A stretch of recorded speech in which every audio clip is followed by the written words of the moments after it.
그래서 재밌는 점은 뭐냐면 아이기스토스는 엄연히 존재하는 배역임에도 불구하고 이 공연이 다 끝나가는 마지막 200행에서 300행 정도 남은 그 시점에 등장을 해요. 이전까지는 언급조차 되지 않아요. 아이기스토스의 이야기는 카산드라의 이야기와 짝이 되어지는 거예요. 카산드라의 예언을 통해서 이 집안의 여러 가지 저주 때문에 이 구제받지 못한 혼령들이 지금 이 궁전을 가득 메우고 있다. 이런 얘기를 예언적 언어로 내뱉었잖아요. 근데 정확히 어떤 사건 때문에 그런 저주 때문에 이 유령들이 이 궁전에 있는지를 보는 관객들은 모르잖아요. 그러니까는 거기에 대한 자세한 내막을 설명해줄 다른 요인이 필요하다고요.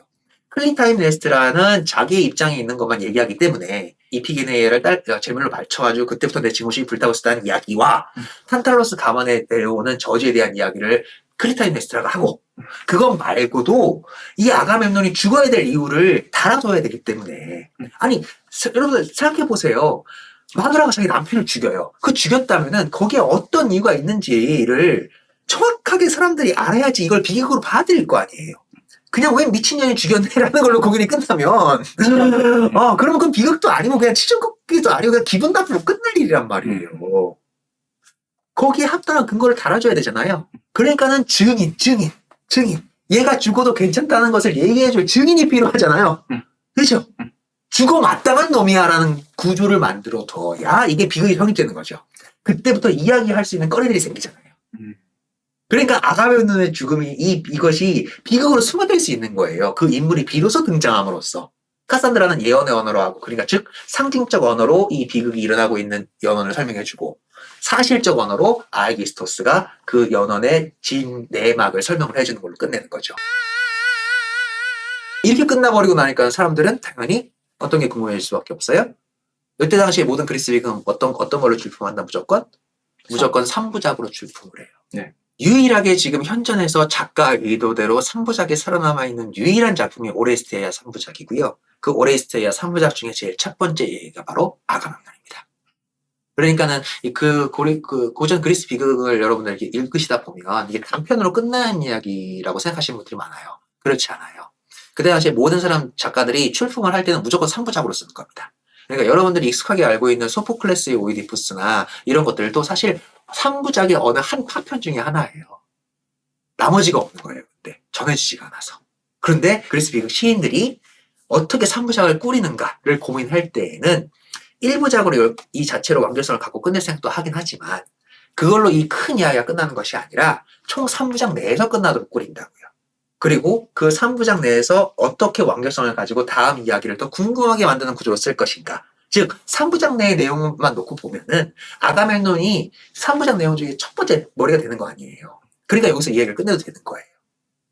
클리타임네스트라에 의해서 복수 혹은 배반당한 아가멤논의 죽음 이후에 아르고스 왕가의 집안 이야기는 어떻게 흘러가게 될 것인가 라는 궁금증을 자아내기 위해서 이야기하면서 끝나게 되죠. 즉 3부작의 내용으로 놓고 보면은 첫 번째 아가멤논의 제일 긴 이유도 이렇게 설명할 수 있는 거예요. 깔아줘야 될 이야기가 많은 거야. 이래서 이 깔아둔 이야기들을 나중에 어떻게 수습할 것인가를 다음에 이어지는 재주를 맡는 여인들 그리고 자비로운 여신들을 통해서 마무리가 지어지는 겁니다. 그러니까 그리스 비극 시인들이 작품을 3부작으로 써낼 때 어떤 구조와 형식을 가지고 써야 하는가를 알고 싶다라고 하려면 오레스테스 3부작을 참고하시면 되는 겁니다. 근데 찾아보니까 뭐 유명한 게 나오는 문구가 인간은 뭐 고통을 통해서 깨달음에 이른다 뭐 그런 말들이 있더라고요. 그러면 이 작가가 보여주려고 했던 고통은 무엇이며 깨달음은 무엇인가 이렇게 정리를 해보면은 이 희곡을 이해하는데 좀 더 도움이 되지 않을까 그런 생각이 들더라고요. 그래서 일단 첫 번째로 고통에 대한 얘기를 좀 해볼까 해요. 일단 제 생각은 그렇습니다. 고통이라고 하면 이 희곡 내에서 아주 뚜렷하게 보여요. 그러니까 결국엔 죽음이거든요. 그러니까 누가 죽느냐. 시간차는 조금씩 나겠지만 뭐 다들 뭐 신들의 저주가 됐건 아니면 뭐건 뭐 전쟁이건 뭐건지 하는 이유 때문에 죽습니다. 근데 죽는데 카산드라는 왜 죽지? 그런 의문이 생기더라고요. 그래서 참 그러면 이 고통이라는 게 사실 정리해보면은 고통받는 근원적인 이유들을 다 찾아보면 하나가 제일 똑같거든요. 신들을 엿먹인 사람들이 다 고통받습니다. 아가멤논, 뭐 트로이아 전쟁 아가멤논이 신들을 연맥였어요? 교만했죠. 아까 아르테미스 여신이 뭐 분노했었다고 했잖아요.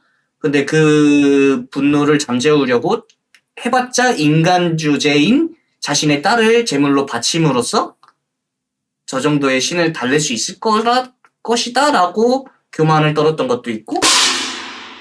아니 무슨 소리 하는 이게 거죠? 제 생각에 이거를 맞추려니까 이게 정리가 안 되더라고요. 이피게네아를 받쳐가지고 아르테미스와 포세이돈을 잠정하게 만들어서 출정이 가능했잖아요. 네. 근데 그게 무슨 교만이에요? 그러면은 이 교만은 빼고요.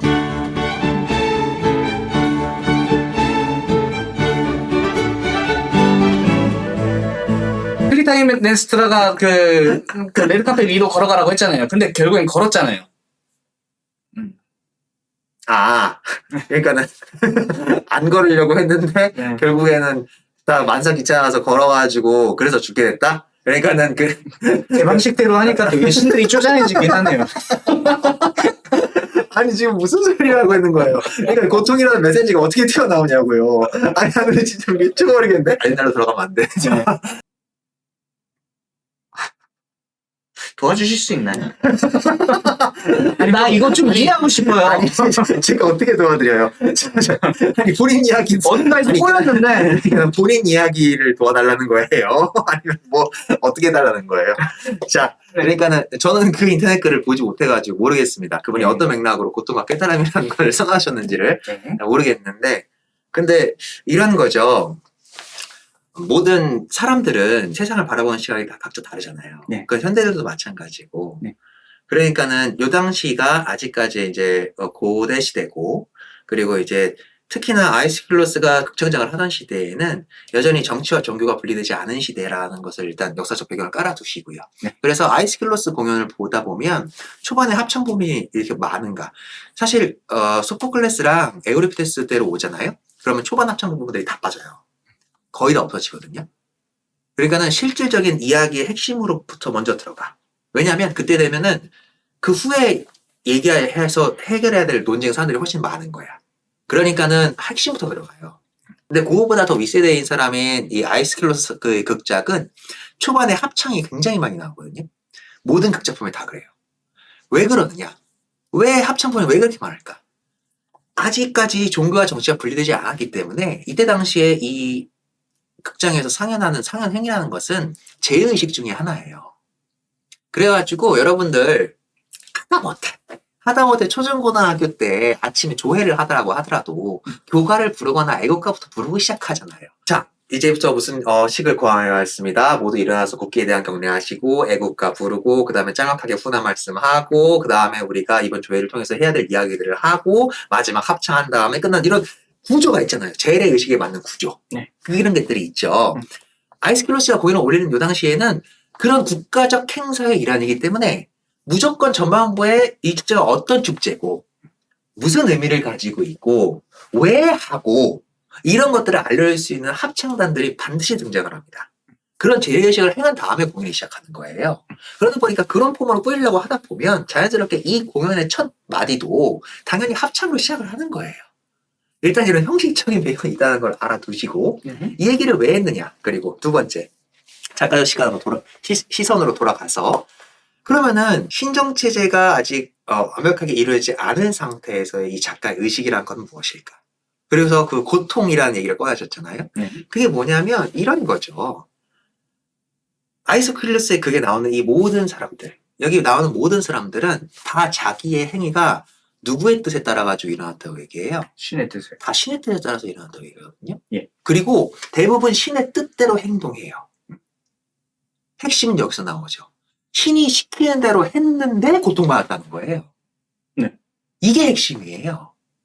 아니 신의 뜻대로 행동을 했으면은 부귀영화를 받아야 되잖아요. 그런데 아이스클로스에 그게 나오는 모든 사람들은 신의 뜻대로 행동했는데 고통받습니다.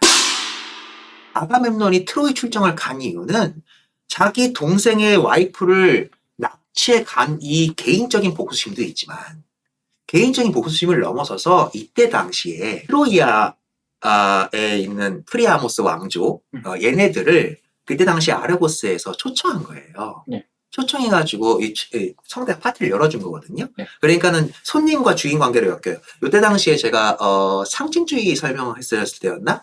그리스에서는 이 얼마나 이 거리도 멀고 이 이웃 그 나라 간에 이 사람들 만나는 일이 얼마나 힘든 일입니까? 정말 평생 동안 한두 번 만날까 말까 성대한 화장실일 거 아니에요. 그러니까는 손님이 찾아오는 행위 자체가 그게 신의 규약이에요. 그래서 이게 제우스식 환대법이라고 해가지고 그래가지고 제가 썬볼로님 말씀드렸잖아요. 네. 그래가지고 귀중한 손님이라고 생각하면 쪼개서 준다고 네. 중요한 파편 하나 쪼개서 준다고 그래서 그 쪼개는 파편을 썬볼론이라고 했죠. 그게 상징관계를 맺는 거예요. 그런 것들이 다 신적 죄의식에 들어가는 거거든요. 제우스의 규칙 중에 뭐가 있냐면 무조건 들어온 손님은 무조건 성대하게 환영해줘야 돼요. 그런데 성대하게 환영 안 해주면 오히려 신의 분노를 사는 게 그 당시 그때 헬라스 지역의 국룰 같은 거예요. 신에 의해서 결정된 국룰 같은 건데 그런데 그놈이 그 축장에 와가지고 동생의 와이프를 납치해가 이거는 개인적인 욕심을 넘어서서 제우스가 내린 이 법령까지 어기는 어마무시한 중범죄란 말이에요. 중범죄. 손님으로서의 도리. 손님으로서 도리를 그냥 깨버린 거 아니에요. 예. 그러니까 당연히 아가멤논은 출정할 수밖에 없는 겁니다. 그럴 경우에 이 보복심리, 제우스의 통치 방식이 무조건 보복심리거든요. 당한 만큼 똑같이 갚아주라가 제우스의 그때 당시의 명령이에요. 그걸 안 지키면 제우스의 말을 안 듣는 거예요. 납치해갔죠. 그러면 납치해간 것에 대한 응분한 그 보복을 하지 않으면 제우스로부터 고통받아요. 그렇기 때문에 출정하는 거예요. 그러니까 출정을 안 하고 자비로운 마음으로 좋게 야 실수한 거 알아. 조용히 보내. 이렇게 외교적으로 했으면 비극이 일어날 일이 뭐가 있어.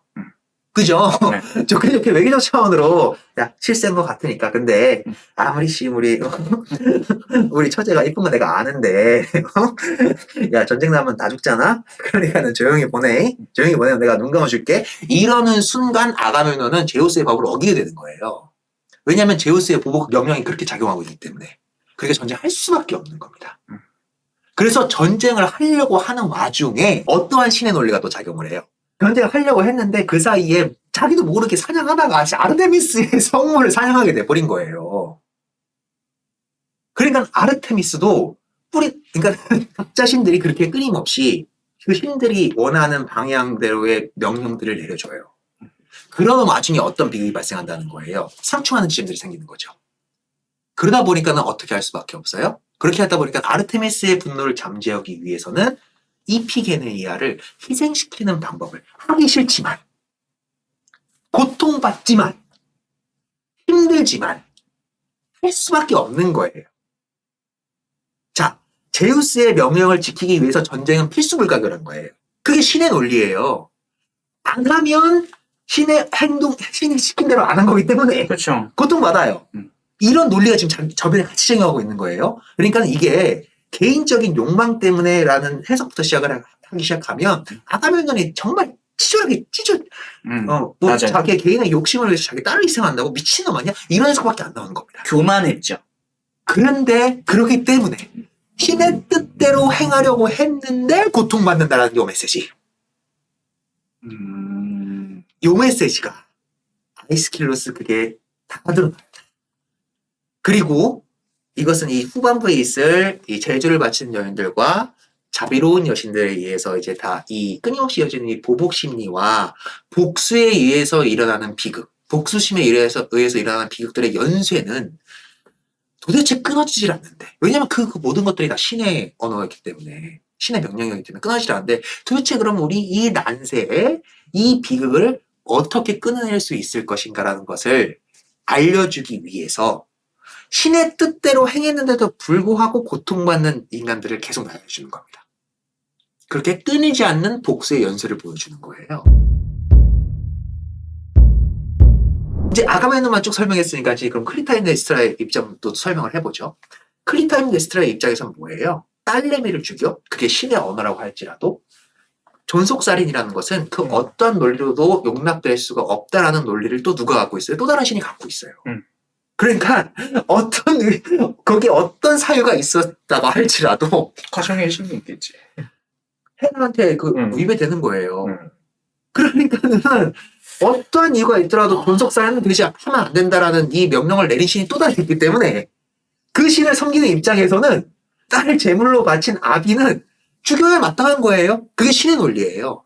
이 자체로 엄청난 고통이. 이게 고통이에요. 그러니까는 이게 어떻게 할 수가 없는 거예요. 자, 현대로 넘어가 봅시다. 현대로 바꿔놓으면 다 적용할 수 있어요. 여러분들, 현대 신고 같은 게 뭐예요? 법이에요, 법. 국가법. 자, 정말 뉴스 막 그런 슬픈 사람들 많이 나오잖아요. 이것도 얼마 전에 났던 뉴스였던 건데 존속 살해로 기소당한 한 청년이 있었죠. 근데 그 청년이 기소당한 이유가 집이 정말 지독히 가난해서 아버지랑 그냥 같이 쫄쫄 굶고 있는 와중에 이제 아버지가 운명을 달리하신 거 아니에요. 그런데 법은 걔를 존속살해법으로 기소할 수 있게 만들어놨어요. 지금 사회가. 그래서 기소 당했어요, 걔. 그 젊은 친구. 자, 과거나 현재나. 그렇죠. 여러분들 이런 겁니다. 그러니까는 그런 과정 중에 그러니까 여기 있는 모든 사람들은 다 어떤 사람들이에요? 그러니까 신의 뜻을 성실하게 수행하고 살아가는 사람들이에요. 개인의 복수심, 욕망 작용하지만 그것보다 더 큰 차원에서 신의 명령을 수행하지 않으면 거기에 따르는 또 다른 보복이 들어와요. 근데 딜레마죠. 신의 뜻대로 행해도 보복이 들어와요. 맞죠? 이런 면에서 부조리하고 그래서 맞는 지점도 있습니다. 저번에 얘기하셨던 이거구나. 정말 같잖아요. 네. 신의 뜻대로 행하는데도 보복을 받고 신의 뜻대로 행하지 않아도 보복을 당해요. 어쩌란 거냐? 이 무자비하고 이게 또 핵심이에요. 이 무자비한 이 사태를 어떻게 해결할 거냐? 라고 해서 제가 이제 미리 단서를 드리지만 이 마지막 3부장의 마지막 그게 제목이 뭐라고요? 제주를 자비로운 여신들. 무자비한 신들에 의해서 고통받는 인간들이 어떻게 이 복수의 연쇄를 끊어낼 수 있을 것인가? 라는 것에서 벌써 제목에서 나오죠. 자비로운 여신들만이 그 해답이라는 것을 벌써 제목을 통해서 이렇게 탁 내보내는 것 있는 것 같지 않으세요? 자비뿐이야. 이런 거예요. 복수의 연쇄라는 게. 그래가지고 고통이라는 뜻이 나오는 겁니다. 아이스클로스의 특히 아가멤에 등장하는 모든 사람들은 구구절절한 변면처럼 느껴질지 모르시겠습니다만 이 사람들이 겪는 이 고통은 다 신이 내려주는 고통이에요. 즉 신이 이럴 때 아테를 보냈다고 하거든요. 아테라는 여신이 있어요. 어리석음의 여신. 즉 그 어리석음은 짓을 할 수밖에 없는 행위도 여신에 의해서 신이 내린 아테에 의해서 결정되는 거예요. 출정하기 위해서 자기 딸내미를 바치는 행위 굉장히 어리석은 행위잖아요. 그 자체도 신이 보내는 거예요. 일단 이걸로 해결해. 하기 싫지만 해야 되는 거예요. 자, 이런 메시지가 우리 여러분들 어떤 메시지예요? 현대에 오면은 여러분들 군대 가기 싫지만 가야 돼요. 그게 우리 분단 현실 국가에 갖고 있는 우리 청년들의 가장 큰 비극이에요. 안 가면 여러분들 깜빡하잖아요. 그죠? 이거는 현대에도 있어요. 군대 가기 싫어도 가야 돼요. 왜? 거기에 붙는 이유가 뭐예요? 국방의 의무예요, 의무. 콜 오브 듀티. 국방의 의무예요. 그거는 너의 자유의사고 뭐고, 비극성이고 뭐고, 아무 짝에 상관없어. 일단 가야 돼. 왜? 우리 국가 정세가 이러니까. 즉, 전쟁을 막 경험을 했고, 페르시아와의 전쟁에서 막 승리를 했고, 그 이후에 급작을 했던 아이스킬로스는 당연히 이런 공동대적, 국가적 테마를 중요하게 다룰 수밖에 없다 이거예요. 근데 그 과정 내에서 일어날 수 있는 비극들을 아이스킬로스는 보고 있는 거예요. 그런 어떤 거대한 포각, 거대한 어떤 이 윤리적인 불응, 이런 것들이 개인의 어떤 이런 복수심이나 이런 것들을 다 일일이 조정 못 하잖아요. 그러니까 그 사이에서 비극들이 일어나지 않습니까? 그것들을 어떻게 조정하고 중지할 수 있느냐라는 이 해결책들을 각각 작가마다 제시를 하는데 아이스킬로스는 어떻게 제시하는 거예요? 그것조차 국가의 조정을 통해서 해결합니다. 즉 신의 조정을 통해서 해결해요. 복수의 여신들이 자비로운 여신들로 바뀌는 과정으로 해석을 하거든요. 이거는 뒤에 기록 읽으면서 알려드릴게요. 이런 식이에요. 그런데 하다못해 소포클레스의 오이디푸스만 내려와도 소포클레스는 어떻게 해결해요? 그 역경을 딛고 일어나는 인간으로 해결해요. 그렇죠. 스스로 해결해라라고 바꾸잖아요. 네. 그러니까 이런 데서 메시지가 바뀌어 나가죠. 네. 그 반대, 또 그 밑에 있는 유리피데스에 가면 우리 히포리투스 읽었습니다만 어떻게 해결해요? 해결 못하는 걸로 바꿔놨어요. 다시. 얘는 안 돼. 이 인간들한테 역경을 딛고 있는 그런 모든 인간들은 그런 훌륭한 인간이 될 수가 없어. 결국 의지할 건 뭐뿐이야? 신의 자비뿐이야로 다시 돌아가잖아요. 네. 이런 식이에요. 그러니까 각 작가마다 특성이 다 다르거든요. 그래서 아가면 재밌나요? 네. 그런 거예요. 그러다 보니까는 클리타임네스트라 역할도 이게 좀 유심히 좀 읽고 있으시다 보면은 여자 같다는 생각이 안 들어요. 대사가 굉장히 남성적인으로 써 있거든요. 그러니까는 그 당시에 남녀차별적 발언 아닙니다. 그 당시에 여성들은 남성보다 다 이 하위 존재로 인식되고 있었잖아요. 그런데도 불구하고 클리타임네스트라한테 굉장히 남성적인 언어를 많이 줬습니다. 특히나 국가 정세와 관련된 봉하의 모든 위치와 명칭을 다 알고 있는 인물이에요. 즉 이건 무슨 소리예요? 국정 운영을 굉장히 잘하는 여인으로 묘사해놨거든요. 그런 남성적 언어들이 막 들어와 있어요. 특히 살인을 행하는 주체가 뭐예요? 여성인 클리타임네스트라예요. 알기스토스는 비겁하게 그들이 숨어 있어요. 남자 새끼인데. 오히려 그런 비겁한 특성이 알기스토스한테 몰려있고 클리타임네스트가 남성도스로 올라와 있거든요. 이런 건 또 왜 그런 대비를 지었느냐. 신의 행위를 행하는 자는 다 남성적 언어를 쓸 수밖에 없는 거예요. 자, 이렇게 아가멤논의 가문에 또 다른 비극이 일어납니다. 어디서? 아르고스에서. 이것도 또 재밌는 소스죠. 아르고스에서 왜 이런 비극들이 일어났을까요? 그러면 아르고스가 뭘 잘못했나? 그러니까 여기서부터는 좀 더 정치적인 얘기를 좀 할 수밖에 없는데 아이스클로스가 어느 폴리스 작가예요? 그건 못 찾아봤네요. 아까 일부 얘기했는데 그대 까먹었어요. 아이스킬러스, 소포클레스, 에리피데스 다 아테나이 출신 작가들입니다. 네. 그리고 그 작가들 것만 남아있어서 제가 아테나이 비극이라고 얘기한 게 오히려 더 정확하다고 말씀드렸죠. 네. 자, 그때 당시에 페르시아가 막 이제 이쪽 서아시아 쪽에서 막 쳐들어오기 시작하잖아요. 그리스 쪽으로. 예. 그때 당시에 수많은 이 폴리스들이 있었을 거 아니에요. 그리스 지역에. 유명한 폴리스들이 몇 개 있는 거죠. 뭐 코린토스, 테바이, 아르고스, 그리고 이제 스파르타. 이런 여러 가지 이 아테네를 중심으로 한 이 주변에 폴리스들이 둘러싸고 있는데 웃긴 건 뭔지 아세요? 아테나의 출신 극작가들이 쓴 비극들은 모두 다 아테나에서 일어나지 않습니다. 다 딴 나라에서 일어나요. 비극의 배경이 아테나이인 건 없어요. 비극인데 아테나이가 비극의 장소 중심지다? 그러면은 그 비극을 해소하는 장소로만 아테나이를 씁니다. 그 히폴리투스 때와 같은 이유인가요? 똑같은 이유예요. 우리 콜로노스의 오이디푸스 어디 가서 심판받아요? 콜로노스 오이디푸스? 콜로노스 아테나이 지방이에요. 거기에 있는 테세우스한테 이 판결을 맡기잖아요. 네. 똑같습니다. 비극, 아가멤논, 아르고스 왕으로 설정해뒀죠. 자, 존속살해하고 신족끼리 불륜 저지르고 이런 몹쓸 인륜상으로 생각하기에 몹쓸 짓들은 뭐 아르고스, 스파르타, 코린토스 다 이런 데서 일어납니다. 비극적 배경은 아테나에서 안 일어나요. 그런 일은 그런 신의 저주는 아테나이 외부 지역에 있는 다른 폴리스들에서 일어나고요. 거기서 난장판이 된 다음에 그 중재를 어디 와서 해요? 다 아테나. 이게 정말 역사학하고, 그러니까 이 모든 걸 역사극으로 보시는 분들 있잖아요. 역사극으로 보시는 분들과 정치극으로 보시는 분들, 그래서 이런 해석을 달아주세요. 진짜 그래요. 그리고 실제로. 오이디푸스 비극 어디서 일어나요? 테바이에서 일어나잖아요. 이런 거예요. 안티고네 비극 어디서 일어나요? 테바이에서 일어나요. 이런 거예요. 아가멤논 비극 어디서 일어나요? 아르고스에서 일어나요. 그러니까 1년을 넘어서는 이런 정말 기상천외한 개 막장들은 아테나에서 일어날 수가 없습니다. 이게 정말 지독히 정치적인 입장인 거죠. 네. 그리고 그 비극들을 3부작의 끝에서 결국 어디 와서 해소해요? 꼭 아테나에 와서 해소를 합니다. 그러니까 이게 이제 이래서 그때 당시 역사적 연원을 갈 수가 있는 거죠.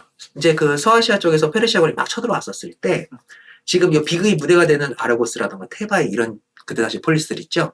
이런 폴리스들은 아테나이는 델로스 동맹 이때 당시 델로스 동맹은 아니지만 그 아테나의 이 내륙에 있는 이 폴리스들은 합심해가지고 무조건 반페르시아 정서를 품고 있었어요. 무조건 싸운다. 죽을 때까지 싸운다. 스파르타도 고치기였던 거죠. 그래서 같은 편에 입성해서 썼던 이 폴리스들 이쪽에서는 거의 비극 무대를 잘 삼지를 않습니다. 그런데 막상 쳐들어오면 이제 부딪히면 죽을 것 같으니까 질 것 같아가지고 중립을 지킨 지역 그리고 혹은 친페르시아적 발언을 했던 지역 이런 지역들이 있을 거 아니에요? 네. 그런 지역이 그때 당시에 테바이하고 아르고스였어요. 이 사람들이 진짜. 그러다 보니까 페르시아 전쟁이 막 끝났을 그 당시에는 중립을 지키거나 친페르시아적 발언을 했던 국가들에 대한 반감이 당연히 아테나의 사람들한테 있었을 거 아니겠느냐 이런 추측이 가능하죠. 그러고 나서 결국에 승리로 끝나잖아요. 살라미스 전투하고 마라타 전투를 통해서 결국에 끝나잖아요. 그리고 그 끝나는 그 두 전투에 아이스클로스가 둘 다 참전을 했단 말이에요. 그러니까는 아이스클로스는 당연히 이런 비극을 쓰고 싶을 때에는 그 배경을 다 어디다 쓸 수밖에 없어요. 아르고스나 테바이 놈들은 쟤네들은 비극 당해도 싼 놈들이야. 이러한 정서를 품고 있을 수밖에 없지 않았겠느냐. 이런 거예요. 그런데 그럼에도 불구하고 같은 이 헬라스인들이잖아요. 그런 애들을 쳐낼 수는 없으니까. 배척하는 건 아니고. 배척하나 이런 것들을 할 수는 없으니까 비극은 일어나되 걔네들을 해소하는 방편으로 어떤 것을 쓰는 거예요? 맨 마지막에 아테나에 와서 문명화된 아테나에 와서 우리 쩐다. 일로 알아서 해라. 재판을 받음으로써 공평정대하게 이 모든 비극을 해결할 수 있다라는 뉘앙스가 오레스테스 3장을 통해서 드러납니다. 그래서 요 재밌는 이야기는 요 뒤에 두 작품을 읽으면서 좀 더 자세하게 풀어드릴 수 있으면 풀어드리고 아무튼 그래서 비극이 일어나요. 이게 역사극적 관점에서 해석하시는 분들은 이렇게 해석하세요.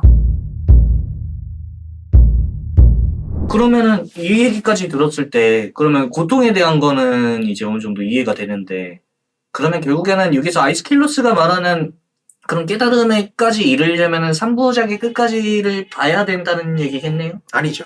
이 자체는 이 자체에 대해서도 대해서도 그 깨달음이 뭔지는 또 뽀간이면 뽀간할 수 있겠죠. 깨달음에 대한 내용은 아까 제가 말씀드렸잖아요. 신의 뜻대로 행해도 고통, 고통? 안 행해도 고통. 그럼 따르지 그러면은 말라는? 아니? 산다는 게 무엇인가? 라는 쪽으로 결국 갈 수 있죠. 신의 섭리대로 흘러가는 이 세상 속에서는 고통이라는 것은 필연적으로 따라올 수밖에 없는 것이다. 라는 메시지도 나올 수 있고, 첫 번째. 그죠? 그러면은 신의 뜻대로 사는 게 중요한 것인가, 살지 않는 게 중요한 것인가? 라는 두 번째 질문도 나오게 되는 거죠. 그랬을 때 신의 뜻대로 살아가는 게 결국에 뭐예요? 그게 폴리스 공동체에 대한 이야기예요. 즉 국수주의 그리고 우리 공동체 의식 이런 것들을 더 발전시키기 위해선 대부분 삶은 고잖아요. 이거는 서양이든 동양이든 마찬가지입니다. 살아가는 명제 자체가 힘든데 남의 것을 탐하면 안 되잖아요. 남의 것을 탐하면 안 된다라는 명령이 어느 신을 통해서 내려오죠. 즉 사람들을 교육시키기에도 이 이야기가 쓰여져 있는 게 좋은 거예요. 그래야지 남의 것을 탐하지 않죠. 친족 죽이면 안 되고. 친족 죽이면 안 되고 네 형수를 탐하면 안 되고 자기 딸내미를 죽이면 안 되고 라는 메시지들이 튀어나오잖아요. 네가 힘들지라도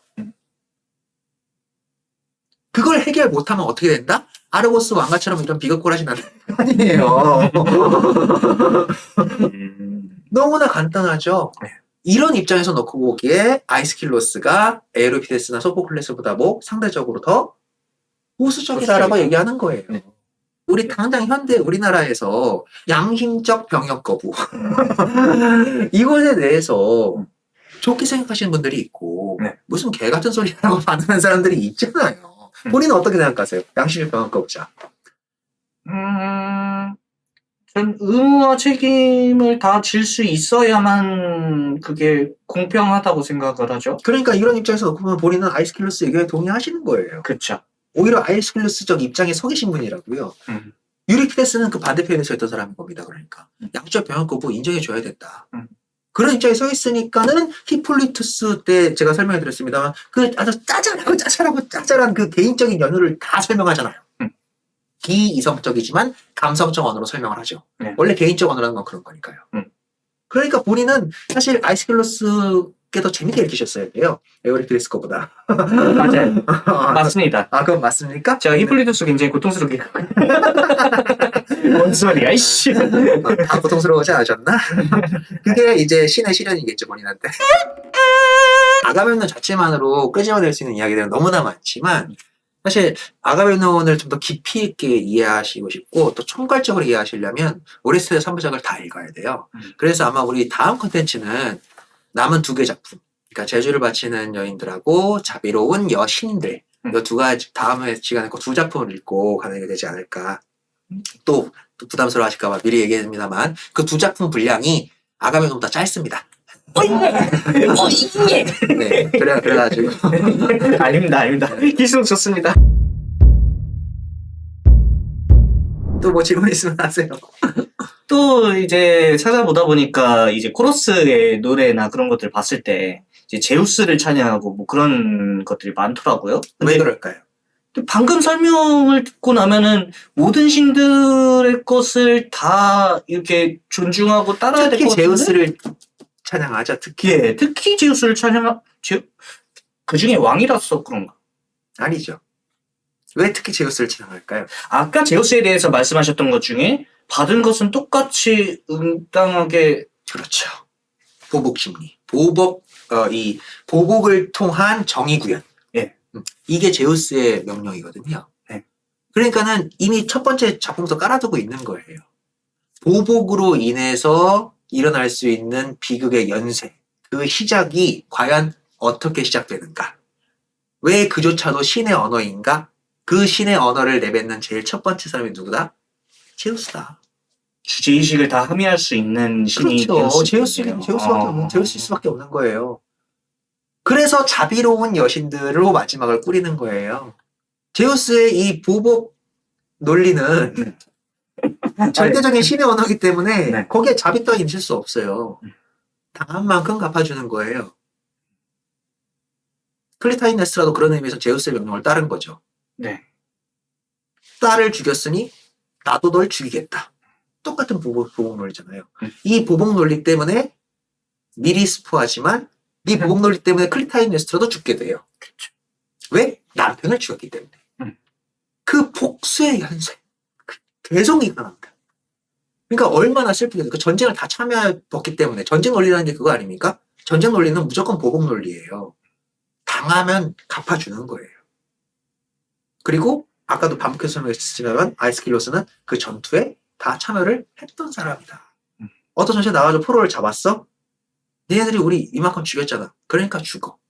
이거예요. 거기에 논리가 무슨 그게 응당한 보복 논리잖아요. 거기에 개인사적인 이유가 들을 게 뭐가 있어요. 그런데 그렇게 하다 보니까 전쟁이 끝나냐 이거야. 결국에 승리로 끝나긴 하지만 정말 치료하게 가잖아요. 그렇죠. 그 십몇 년간 이어진 전투를 다 참여한 거예요, 아이스킬로스는. 이 전쟁을 끝나려면 어떻게 해야 되지라는 고민을 안 할 수가 없었겠죠. 보복 때문에 전쟁이 계속 일어나는 거거든요. 사실. 자, 우리 이렇게 비교하면 돼요. 우리나라 문제로 하면 또 예민하게 받아가실 분도 있을지 모르니까 하다못해 유대인 문제만 놓고 보자고요. 유대인들이 핍박받아가지고 2000년 전에 자기 나라를 잃고 떠돌이 민족으로 돌아서고 났잖아요. 네. 그런데 그 2000년 전 논리 가지고 2000년 후에 미국의 후원을 얻어가지고 그 당시에 그 지방에 살고 있던 팔레스타인들 다 쫓아낸 거 아닙니까? 그 보복의 논리가 2000년 전 건데 2000년 후에도 발현돼요. 그래가지고 팔레스타인 지구를 이상하게 가자 지구랑 이 팔레스타인 지구를 찢어놨지 않습니까? 지들이 그 주강 땅에 싹 들어가가지고 살고 그러면서 자기들은 당당하다고 얘기하잖아요. 2000년 전에 원래 우리 땅이었다고. 거기서 생기는 비극 때문에 여전히 유대인 그쪽 지방은 이스라엘 지방 여전히 전쟁 지역이지 않습니까? 네. 이거 2000년이 넘어서도 이어지는 문제예요. 이런 보복 문제는. 이거 어떻게 해결할 거냐는 거예요. 이런 고민을 아이스킬로스가 이 오리스테아 3부작을 통해서 얘기하고 있다. 이렇게 얘기할 수 있겠죠. 좀 민감하지만 우리나라 얘기 잠깐 해볼까요? 맨날 북한 탓하잖아요. 그렇다고 저더러 빨갱이냐 이런 소리 또 하실까봐 반대로 얘기하면은. 그래요. 북한이 미사일 도발할 수 있어. 먼저 한 적 엄청나게 많습니다. 근데 남한 쪽에서 도발한 적은 없어요? 근데 그럴 때마다 사람들은 뭔 얘기를 해요? 쟤네들이 해왔으니까 하는 거라고. 이 끊이지 않는 이 보복 심리. 이거 어떻게 해결해요? 어떻게 해결할 수 있을까요? 자, 이런 질문이 이제 투드레니한테 왔어요. 아이스킬러스는 이런 질문을 지금 감당해가지고 작품을 써냈잖아요. 네.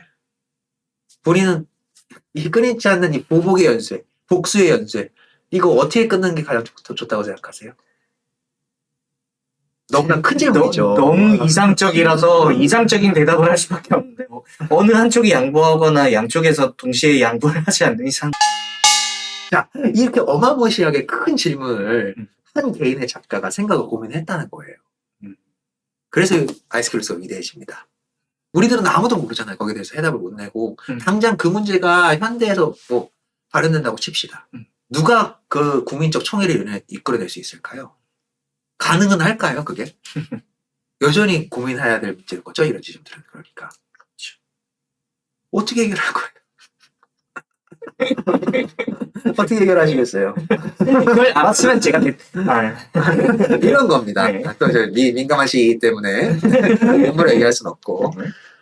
그러니까 이런 주제만 생각해봐도 나가면은 읽을 가치가 충분하죠. 한편으로는 그래서 이 아이스킬러스가 전쟁에도 나갔었고 하니까 뭐 보수적인 그런 맥락도 띄고 있는 것 같으니까 그래서 전쟁. 그런데 그 여기서의 보수라는 것은 그러니까 보수적 생각이라는 거는 어떤 거냐면 그러니까는 아테나이 내적으로는 혁신파예요. 그러니까는 굉장히 강성으로 이 아테나이 지역 내에 있는 그러니까 이게 또 막 전쟁이 끝난 다음 아닙니까? 막 전쟁이 끝난 다음이어가지고 이제 그 전리품을 어떻게 나눠 먹느냐 그리고 누가 파워를 가지고 가느냐. 보수적인 옛날의 이 구체적인 방식을 그대로 가져가느냐 아니면은 전쟁 후기 때문에 체제를 확실히 바꿔가지고 이 나라를 어떻게 바꿔내 민주적인 어떤 민주적으로 흘러가게 해야 되느냐 이런 시기에 있었던 사람이 또 아이스킬러스예요. 그 과정 내에서는 우리 민주적으로 가야 된다는 쪽에 서 있던 사람이거든요. 그래서 그런 의미에서는 또 혁신파에 속해져 있어요. 그러니까는 국가적 차원에서 놓고 보기에는 보수적 성향을 강력하게 띠지만 내부적인 입장에서는 굉장히 진보적인 입장을 취했던 게 또 아이스킬러스입니다.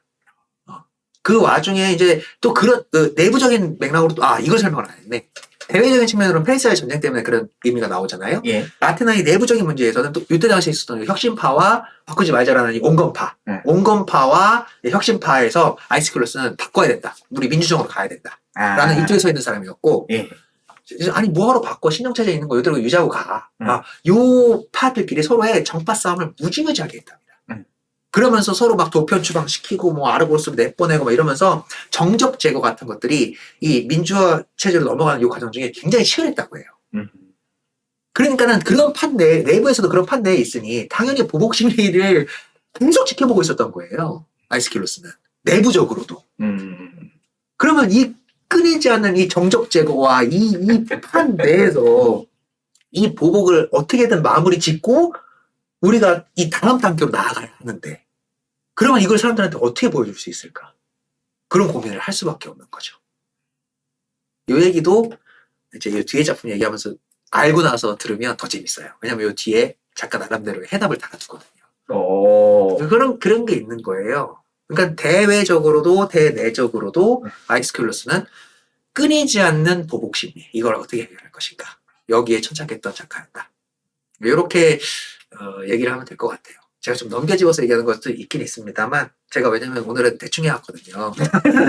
모든 걸 도트레님한테 맡기려고 제가 다 대충 해왔는데 결국에 제가 다 하고 있는 것 같네요. 아까 형식미 관련된 얘기를 제가 또 극히 형식적으로만 써야겠다. 그래서 그 얘기 좀 약간 더 풀어드리면 형식에 관련된 설명은 일베개념 운행 할 때 설명해드린 바에 근거해서 말씀을 드리면 다 이제 운율을 지켜서 쓰게 돼 있지 않습니까? 그리고 구조적으로도 무조건 지켜서 쓰는 어떤 그런 맥락들이 있어요. 쭉 있는데 이제 그런 걸 다 설명하면 또 교육 콘텐츠가 되니까 그런 걸 건너뛰고 그 얘기를 좀 해보죠. 형식을 지독히 맞춘다라는 관점에서는 이게 어쨌든 그리스 비극이라는 것은 공연을 전제로 한 텍스트들이에요. 그러다 보니까 아까 인물 역할 말씀 제가 드린다고 했다가 건너뛰었죠. 그게 뭐냐면 아이스킬러스 때부터 들어가가지고 배우의 수가 2명, 3명으로 늘어나고 이제 코러스 숫자도 이제 좀 약간의 변동이 생겨요. 12명에서 15명 되었다가 다시 12명 줄었다가 막 이런 좀 부침들이 있는데 코러스 하는 역할이 배우의 대사를 대행해주는 역할로서 코러스 대사 형식도 있긴 있습니다만 네. 그런 극히 적고 대부분 이제 대화 형식으로 왔다 갔다 하는 대화 형식을 하는 배우들을 3명까지 고용한단 말이에요. 자, 그럼 생각해 봅시다. 여기에 나오는 인물이 지금 배우로 써야 될 인물들이 총 몇 명이에요? 제일 첫 번째 전령, 그 다음에 파수병, 파수병, 그리고 클리타인 네스트라, 음. 아이기스토스, 아가멤논, 카산드라. 끝이죠. 네, 그러니까 6명이 필요해요. 네. 사실 이해하려면 6명의 등장인물이 필요하거든요. 그런데 배우는 3명밖에 안 써요. 네. 자, 그럼 우리 생각해 봅시다. 아까 제가 그게 중요하다고 했죠. 줄거리 설명할 때. 네. 3명이 동시에 나오는 장면은 딱 한 장면뿐이다. 네. 언제? 아가멤논이 돌아와서 카산드라와 클리타이메스트라와 3명이서 대치할 때. 요때 말고는 1인 2역을 했다는 소리예요. 예. 자, 그럼 상상 한번 해봅시다, 우리.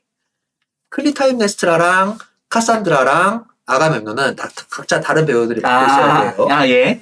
다른 배우들이 맡고 있어야 돼요. 그럼 요 3명이 네. 나머지 전령 역할, 그리고 파스쿤 역할, 그리고 아이기스토스 역할, 요거를 돌아가면서 했다는 거거든요. 그러면 누가 1인 2역으로 맞춰서 돌아왔을까요? 아가멤논 역할. 그러니까는 이런 게 재밌는 거, 이런 거 상상해보면 재밌어요. 왜냐면 이걸 상상해보면 이 비극 작가가 이 배우는 3명으로 돌렸어야 되는데 그러면은 어떻게 썼을 때 또 다른 나의 메시지를 이 행위 양식으로 보여줄 수 있을까를 고민을 했을 거란 말이에요, 분명히. 그렇죠. 그러면 아가멤논의 사례는 벽 뒤에서 일어나요. 그러니까 관객들한테 노출하지 않아요. 네. 그러니까 소리로만 연기를 하는 건데 가면은 바꿔 쓰겠죠. 그리고 그때 당시 그리스 미국은 다 가면 쓰고 나오는 겁니다. 네. 그러니까는 가면 쓰고 나와가지고 이제 목소리 연기를 통해서 그걸 바꿔서 얘기하는데 아가멤논은 남자 역할이니까 당연히 남자 역할을 맡은 배우는 물론 그때 당시 모든 배우들은 남자긴 합니다만 그런 의미가 생각되는 거예요. 아가멤논하고 아이기스토스가 서로 지금 교차되는 장면이 없죠. 네. 그러니까 아이기스토스 역할을 했던 사람이 아가멤논 역할을 해야 돼요. 저 안에 지금 시체로 보이고 있잖아요. 카사트라가 보이고 있잖아요. 네. 카산드라가 보이고 있으니까 아이기스토스 역할은 누가 해야 돼요? 아가멤논이 해야 돼요. 아가멤논도 보이고 있지 않나요? 안 보여요. 그 네가 어차피 위에 덮어서 죽였지. 네가 그렇게 설명을 해가지고 그러니까 헷갈리는 거예요. 카산드라의 시체만 보입니다. 카산드라의 시체만 보이기 때문에 밖에 다시 튀어나왔을 때는 아이기스토스의 역할을 자연스럽게 아가멤논 역할을 맡았던 배우가 할 수밖에 없어요. 그렇죠. 지금 내가 무슨 얘기하는지 지금 네, 이해하고 있어요. 이게 왜 충격적인지 지금 감이 안 오세요? 여기까지 얘기하면 보통 충격받는 하고 충격받는데 하나도 충격적이지 않은데요? 왜죠?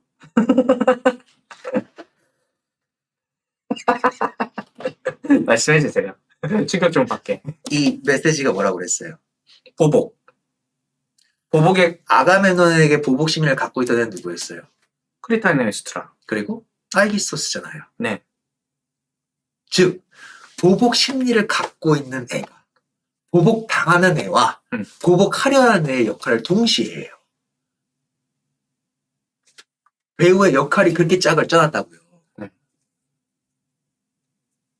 그럼 이걸 보는 관객들은 거기서 이 메타인지를 통해서 그래, 보복이라면 저런 것이지. 당하는 애가 하려는 애한테 다시 그 보복은 어떻게 되는 거예요?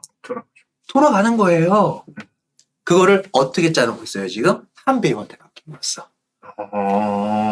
충격 이제 왔습니다. 이 충격 재밌네. 명작 향기가 나요. 예. 그러니까는 네. 이런 것도 물론 이게 뭐 너무 과한 해석 아니냐? 이렇게 얘기하면 또 할 말은 없습니다만 배우는 3명을 쓸 수밖에 없다. 3명 이상을 쓸 수 없다라는 이런 것들이 지배적인 어떤 그 판 내에서는 우리가 어떤 극장에 가서 공연을 올린다고 하면 그 극장 있는 데에 있는 여건을 고려하고 그 안에서 어떤 창조적인 상상력을 발동할 수 있는 방법들을 쓰기 마련하는 게 연극이잖아요. 그래서 연극이 재밌어지잖아요. 그렇죠. 그러니까 보복을 하려는 애와 보복 당하는 자를 한 역할로 만들어 둔 거예요, 지금. 공연 구조를 그렇게 짜는 거거든요. 그렇기 때문에 그것을 보는 관객들은 어떻게 볼 수 있어요? 한 배우가 이렇게 한다. 방금 전에 보복당해서 죽은 애가 걔한테 보복을 하려는 애로 등장을 하려면 아이기스토스가 이 전에 등장할 수 있어요? 없어요? 없잖아요. 그러니까 공연이 다 끝나가는 후반에 아이기스토스 등장할 수밖에 없는 거예요. 그렇게 함으로써 이중적 의미가 다 튀어나오게 되죠. 네. 극적 구조로도 잘 짜놨고 왜냐면 그래야지 그 3명의 인물로 효율적으로 쓸 수 있으니까. 그러니까 이런 효율성도 보이게 되면서 거기서 나름대로의 의미도 또 파생될 수 있게 하는 거죠. 철학적인. 이건 제 해석입니다. 짠. 재밌습니다. 네, 재밌습니다. 나 이런 해석 제일 좋아해요. 네. 그럴싸하죠? 네, 이 해석 들으려고 저 이거 하는 거예요. 그럴싸하죠? 예. 이런 겁니다. 그러니까는 극작을 할 때 왜 그렇게 이 배역이 언제 어느 순간에 등장하는가, 혹은 그 등장함으로써 이 배우가 어떤 대사를 함으로써 이런 보복심이라던가 이 사악함이라던가 혹은 거기서 일어날 수 있는 비극이라던가 이런 것들이 잘 드러나게 되는가, 이런 것까지 극작가들은 다 고려하고 썼고, 그건 지금도 마찬가지고, 그리고 이때 당시 극작가들을 멍청이라고 우리가 함부로 생각할 수도 없잖아요. 그렇게 고려해서 쓰지 않았다고 생각하면은 희곡을 읽는 재미가 더 떨어지겠죠. 그러니까는 단순하게 생각하면 그 의문에서부터 시작한 거예요. 왜 하도 쓸모없는 것 같은 아이기스토스는 맨 마지막에 200~300캔 정도 남은 시점에 갑자기 등장해가지고 막 온갖 난리부르스를 치고 그냥 사라지지? 여기서부터 시작되는 거예요, 지금은. 그럴싸했죠? 예. 네. 계속 반복 설명드려서 것 같아서 죄송한데, 오늘 읽어본 아가멤논을 통해서는 이런 서원에 관련된 얘기만 지금 드릴 수밖에 없는 게 참 아쉽습니다. 사실 아가멤논에 대한 다른 이야기들이 더 많아요. 그러니까는 그 다른 이야기들은 사실 요 뒤에 나올 나머지 2편까지 다 읽은 다음에서야 같이 설명을 해야지 더 좋은 지점들이 있거든요. 그래서 제가 그런 부분을 좀 많이 뺐는데, 그런 것까지 이제 다 더해서 이야기할 수 있게 아마 요 다음 시간에는 그 나머지 2편을 읽고 또 거기에 대한 수다를 떠는 시간이 되지 않을까. 그렇게 해서 이 오레스테스 3부작을 마무리 지으면 좋지 않을까. 이런 생각에서 오늘은 이렇게 간단하게 꾸려봤습니다. 자, 오늘 아이스킬러스 작가의 아가멤논 읽어봤습니다. 예, 열심히 수다를 떨어봤는데요. 여러분들 아실 거예요. 제가 줄거리를 정리하고 이렇다 하면 여러분들에게 희곡을 책으로 읽는 재미를 좀 더 느끼셨으면 하는 바람에서 하는 거기도 하니까, 예, 그러려니 해주시고요. 지금 무슨 소리를 하고 싶으신 거죠? 진짜 미쳐버리겠네. 저는 항상 마무리가 너무 어렵더라고요. 제가 그냥 마무리하겠습니다. 다 어려운데 네, 마무리가 어려워. 네, 제가 마무리하겠습니다. 자, 여러분, 고전 읽기 힘듭니다. 네, 이거 저는 거짓말하면 안 된다고 봐요. 네. 그러니까는 이거 쉬워요. 그러면 잘난 체 한다고 느끼실지 모르겠는데, 저는 사실 고전 읽는 게 재밌거든요. 제가 뭐 그렇다고 뭘 많이 안다거나 뭐 이런 잘난 체를 하려는 것이 아니고, 그 대부분은 아마 그 읽는 방식이 무엇인지를 몰랐을 게 문제가 크다고 생각을 해요. 특히나 희곡은 같은 경우에는 다른 타 장르에 비해서 너무나 불친절한 장르입니다. 얘가 왜 이런 얘기를 하는지, 사실 소설 같은 것들은 얘가 왜 그런 대사 한마디를 왜 하는지에 대한 걔의 심리 상태와 처한 환경과 그 모든 것들이 다 묘사가 돼가지고 대사가 틱 서 있으니까는 그 대사를 이해하기 쉽잖아요. 그러니까 소설은 사람들이 상대적으로 쉽게 봐야 되는 반면에, 희곡은 얘가 왜 이런 말을 했는지 자기가 다 상상으로 메꿔야 돼요. 네. 그리고 역사 공부나 이런 것들을 통해 가지고 이 대사의 선명성을 드러내야 되는 작업이거든요. 그러다 보니까 사람은 그래서 희곡 읽기라는 것 자체가 타 장르에 비해서 더 읽기도 힘든 것도 있는데, 그걸 넘어서서 고전이니. 그러니까 사실 읽기 힘들고 지루하고 뭔 내용인지 모르겠어가지고 내팽개치는 접근성이 굉장히 나쁜 그런 장르라는 것도 저는 충분히 인지를 합니다. 그래서 저는 도움을 드리고 싶었던 거예요. 고전이라는 것이 이런 길라잡이들이 있으면 그 짤막한 한 장면이라고 할지라도 그 장면이 여러분들 머릿속에서 상상력으로 확 눈앞에서 펼쳐지거든요.